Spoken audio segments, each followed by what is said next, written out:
հոգևոր առումով էլ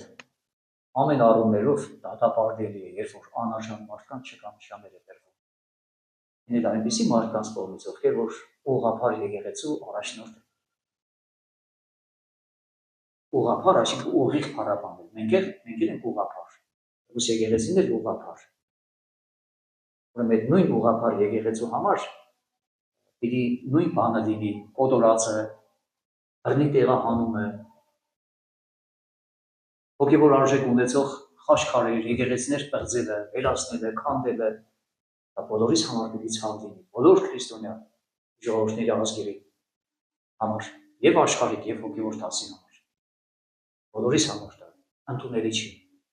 Ուրմանած թե մի բան էլ էս բոլոր բաները կատարողներին շքանշանով պարգևատրեն, այսինքն խրախուսեն, դա է նշանակում, ոնց կարելի է չար բանը խրախուսեն, վատ գործը խրախուսեն, ուրեմն մաստագից են դառնում, եթե խրախուսում ես, պարտադիր չի, որ ինքդ կատարած դիմես, եթե մեկը մի բան գողանում է եւ դու հավանում ես, արդեն մաստագից դարձար, նույնս էլ իրենք, ես որ իրենք խորելու շատ բան ունեն, ոչ թե մենք, ու իրենք խորեն, ես իրանց վատ մոտեցման համար, ոչ ճիշտ, ոչ ուղղափառ մոտեցման համար, կարելի ասել նաև, ուղղափառ հավատքի հոգևորականի մոտեցում չի։ Գուցե այստեղ շահեր ունեն անձնական, քաղաքական։ Անձնական, քաղաքական, միգուցե, ես չեմ կարող ասել, չգիտեմ։ Դերը հատիկ առ հատիկ շեշտում ասում է, ես եմ ճանապարհը, ճշմարտությունը եւ կյանքը։ Ուրեմն մեր Տերը եկավ ճշմարտությունը քարոզելու, ճշմարտությունը բացահայտելու եւ սատանայի սուտը բացահայտելու։ Սատանան սուտ էր, իսկ մեր Տերը եկավ ճշմարտությունը, լույսը, արտարությունը քարոզեց։ Հիմա լավ կլինի, որ առավել եւս ոչ միայն աշխարհիկ մարդիկ են պարտավոր ճշմարտությունը պահել մեր Տիրոջ բերած արտարությունը, ճշմարտությունը, առավել եւս հոգևոր մարդիկ, հոգևոր դասի մարդիկ, առավել եւս Ռուսիո պատրիարքը, ռուս ուղղափառ եկեղեցու գլուխն է, առաջնորդն է։ Մեր ավետարանը ասում է, ձեր այոն լինի այո, ոչ է լինի ոչ։ Եթե արժանի են, այո, կարելի է խրախուսել, բայց եթե անարժանին, արժանիքներ ես մատուցում, այդ Արագած գրքի մեջ ասում է, չլինի, որ մեկը սպիրակը սև ներկայացնի, սևը սպիրակ, հարին չար, չարը բարի ներկայացնի, արտարին մեղավոր, մեղավորին արտար։ Մի օրինակ եմ ուզում բերել, երբ որ մեր Տերը իր աշակերտներին հարցրեց, թե մարդիկ ինձ համար ինչ են ասում, ով եմ ես։ Դեռ ասեցին, ոմանք ասում են Եղիա Մարգարեներից, Հովհաննես Մկրտիչներից, Մարգարեներից մեկն ես, ասես դուք ինչ եք ասում, ով եմ ես։ Պետրոս առաքյալը առաքյալների մեջ ավելի համարձակն էր, ասես դու ես Քրիստոս կենդանի սովորտին, ասեց ապրես Պետրոս, դու ես վեմը, այս վեմի վրա պիտի շինեմ իմ եկեղեցին, որ դժոխքի դռները չկարողանան հաղթահարել։ Այսինքն, երբ որ Պետրոս առաքյալը ճշմարտությունը հավանեց, ասես դու ես վեմ, ասես ապրես Պետրոս։ Բայց քիչ հետո, երբ որ Տերը խոսում էր իր չարչարանքների մասին, որ պիտի բարձրանան Երուսաղեմ, ինքը պիտի չարչարվի, խաչը պիտի բարձրանա, պիտի մեռնի, ասես քավ լիցի Տեր, սա քեզ հետ չպատահի։ Ասեց ետիս գնա Սատանա։ Դու մարդկային ես խորում, աստվածային չես խորում։ Այսինքն, երբ որ մարդը բարի բան է կատարում, պիտի ասես ապրես, բայց երբ որ վատ բան է անում, տեսեք, սովորենք ամեն բան սովորում ենք Քրիստոսից։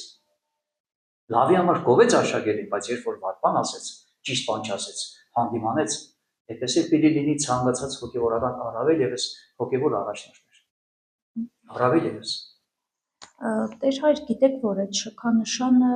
բացառիկ մարդկանց են տալիս, ովքեր այսպես հասարակության մեջ կարևոր ներդրում են ունենում մշակութային, կրոնական,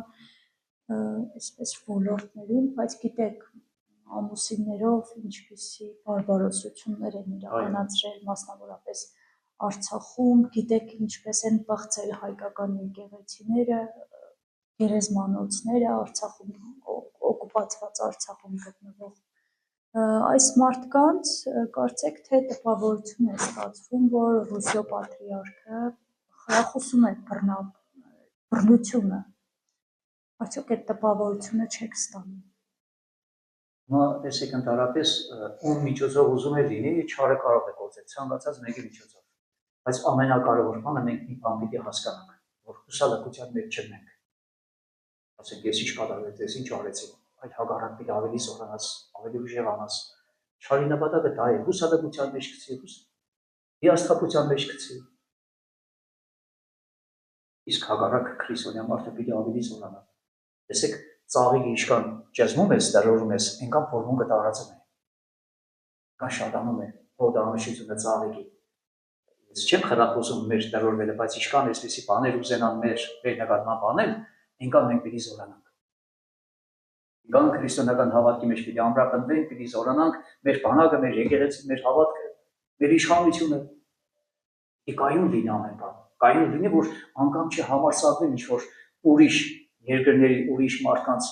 շքանշաններ տալով ինչ-որ բան ասել մեզ։ Նույնիսկ դրա հանդգնությունը չունենա։ Այդքան պիտի զորանանք մենք։ Եվ մենք ի զորու ենք դա անելու, որովհետև քրիստոնյա մարդը իր զորացնողը Քրիստոսն է։ Անհատ աղբյուր է մեր Տերը։ Ագն է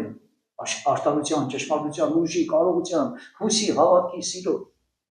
Այդ աղբյուրից պիտի օգտվենք։ Այդ աղբյուրը կա, բայց մենք չենք ուզում օգտվել այդ աղբյուրից։ Այդ աղբյուրով զորանանք։ Տեր հայր, պատրիարքի այս գործողությունը